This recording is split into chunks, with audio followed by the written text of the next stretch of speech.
हाँ बच्चों, electric conduction इस कंटिन्यू, और उसमें इलेक्ट्रिक रेजिस्टेंस, स्पेसिफिक रेजिस्टेंसेस वगैरह क्लियर हो चुका था और कलर कोड हो चुका था। रेजिस्टेंस के ऊपर विचार कर रहे हैं कि ये वो चीज़ है जो करंट के फ्लो होने में बाधक है।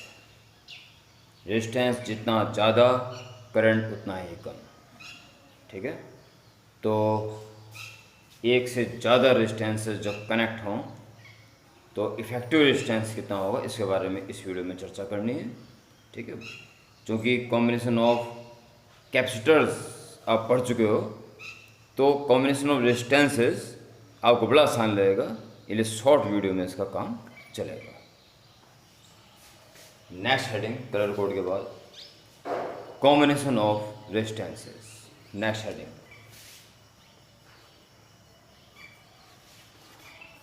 combination of resistances. Part in series,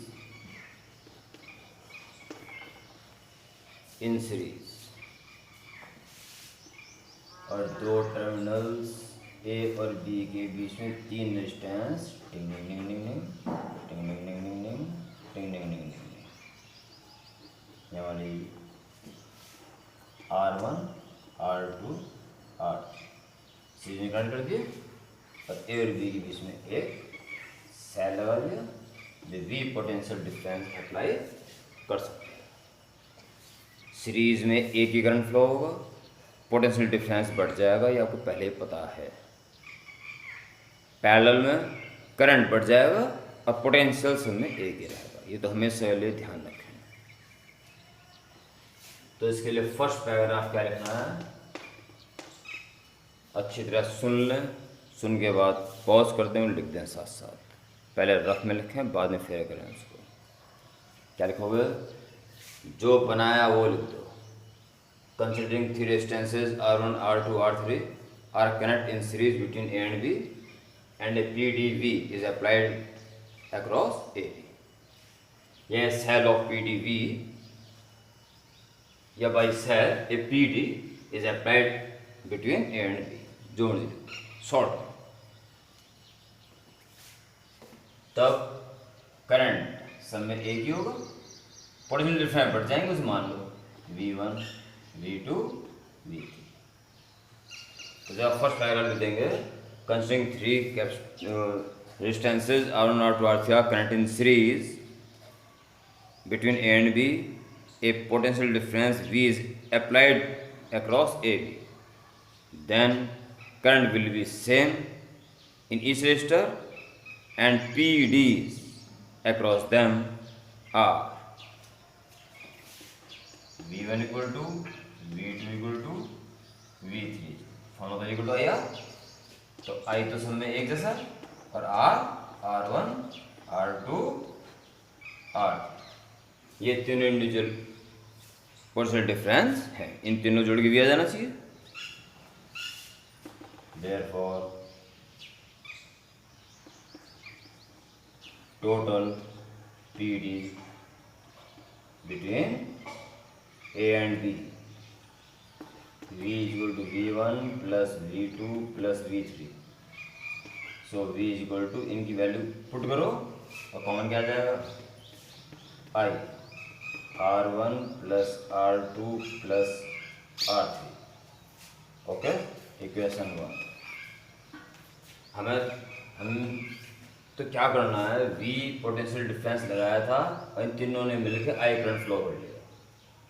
हमें निकालना है कि वो रेजिस्टेंस कौन सा होगा जो अकेला तीनों के बराबर काम कर ले, या तो लो इन तीन को इस तरह, या उसे लो अकेला। ये डायग्राम बनेगा, ठीक है। अब जो मैं इसमें करेक्शन कर रहा हूँ वो आपको नहीं करनी है। इन तीनों ने मिलकर सोर्स आई करंट खींच जाता है। ऐसा अगर एक अकेला ही रेजिस्टेंस कर सके, ये डायग्राम आपको नहीं बनाना है, तो ये अकेला कहलाएगा उन तीनों के बराबर, यानी कि इक्विवेलेंट। इसको समझाना है, ठीक है। इसकी वर्किंग वही होनी चाहिए, उन तीनों की उस तरह से जुड़ के थी, तो ये कहेंगे ये ले लो इस तरह तीन जोड़ के, या साइकिल को ले लो, बात एक ही है। इक्वेशन 1 बनाने के बाद आप क्या लिखोगे, if all three resistances are replaced by a single resistance R, ठीक है, which take the current I from source at PdV, then it will be equivalent resistance R. For this V is equal to I और एक resistance है R. इसको लिखने के बाद दूसरे लिखने से पहले ये पैराग्राफ आ जाना चाहिए. इसका हम बोलो रफ में लिखना पहले, कुछ दिक्कत ना हो. ठीक. From 1 and 2 V equal to I यहाँ रखते हैं. IR is equal to I R1 plus R2 plus R3. So R is equal to R1 plus R2 plus R. सीधे जुड़े हुए हैं तो सीधे जोड़ दिए, जो कि कैपेसिटेंस में उल्टा था. ठीक है. Note it.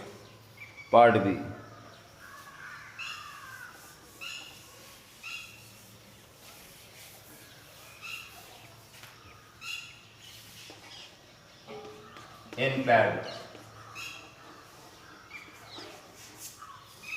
in parallel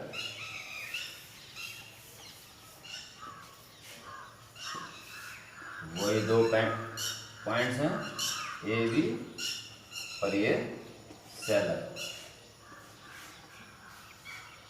तो रेजिस्टेंसेस का कॉम्बिनेशन इस सेल से कितना करंट मिलेगा अगर मैं पैरेलल में जुड़े हैं. 20% अप्लाई करने पे ये R1 R2 R3 वोल्टेज सबका एक जैसा होगा, जो कि करंट सब में अलग अलग है. I1 I2 I3. तो मेन करंट I इन तीनों जुड़ गए. ओके.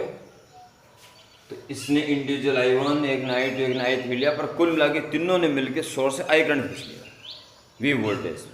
ये काम अगर एक ही रेजिस्टेंस कर पाता तो होता अकेला इन तीनों के बराबर, यानी कि equivalent.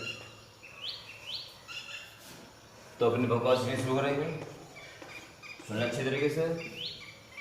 Considering three resistances R1 R2 R3 connected in parallel between A and B and a potential difference V is applied between A and B. ज़्यादा S1 लिख देना. ठीक है.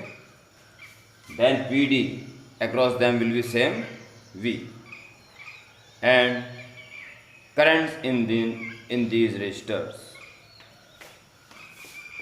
I1 I2 I1 तो V अपॉन R, तो V तो सब में एक जैसा है, और R से क्या अलग है. V upon R1 V upon R2 V upon R.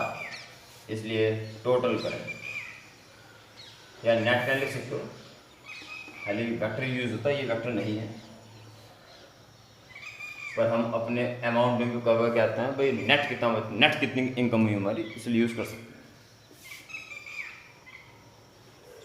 Net current I is equal to I1 plus I2 plus I3. तो इनकी वैल्यू पुट करो और कॉमन क्या जाएगा V. बचेगा 1/R1 plus 1/R2 plus 1/R3. ठीक है. इक्वेशन नंबर 1 डायग्राम में बन जाएगा. और जो करने जा रहा हूँ वो तुम्हें नहीं करना है. इन तीनों ने इस तरह से मिलकर, किसने I1 किसने I2 किसने I3, कुल मिला के I करंट इसने सोर्स से खींच लिया था. अगर एक अकेला ही रेजिस्टेंस ऐसा कर सके, तो इसी वोल्टेज पे अकेला ही I करंट खींच सके, तो वो कहलाएगा इन दोनों बराबर अकेला. तो क्या लिखोगे इसके लिए. Now all three resistances are replaced by a single resistor R से which take the current I from source at potential difference V, then it will be equivalent resistor. If it is R, ये पहले लिख दो फिर अब मत लिखना. ठीक है. R, sorry, equivalent resistance. For this उसी फॉर्मेट में I equal to V upon R. From 1 and 2 I केवल V upon R यहाँ रख दो.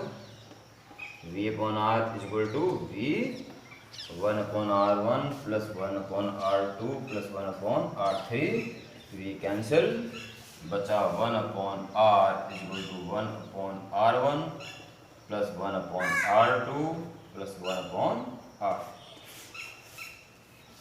ठीक है प्यारे बच्चों, इसके बाद चैप्टर भी कंटिन्यू रहेगा, क्योंकि टेम्परेचर डिपेंडेंस अभी इसी चैप्टर में ही बताना है। जहाँ से सेल ईएमएफ, जहाँ सेल की प्रॉपर्टी आनी शुरू हो जाएगी वो अगला चैप्टर में बताऊंगा, फिर एलिमेंट्री सर्किट्स के नाम से। इस चैप्टर को मैं पर्टिकुलर कुछ आर्टिकल लिख के इसमें डालूंगा। तो इसमें अभी टेम्परेचर डिपेंडेंस और आएगा, इसे चैप्टर कंप्लीट नहीं हुआ अभी, पर आपके लिए न्यूमेरिकल्स के रास्ते खुल गए। आप पता चल गया हो कौन से न्यूमेरिकल्स करना है, कॉम्बिनेशन वाले, जहाँ सर्किट्स में रेजिस्टेंसेस का जाल देखने को मिलेगा और लिखा रहेगा फाइंड द इक्विवेलेंट रेजिस्टेंस, उसे करने शुरू कर दो। इस वीडियो के तुरंत बाद अपनी प्रैक्टिस नोटबुक में शुरू कर देना। या ये इसके इफेक्टिव रेजिस्टेंस निकालो जी। तो पहले ये दोनों किसमें पैरेलल, पहले कौन सा हो जाएगा, फिर लास्ट में दोनों सीरीज। इस टाइप के क्वेश्चन आपको करना है।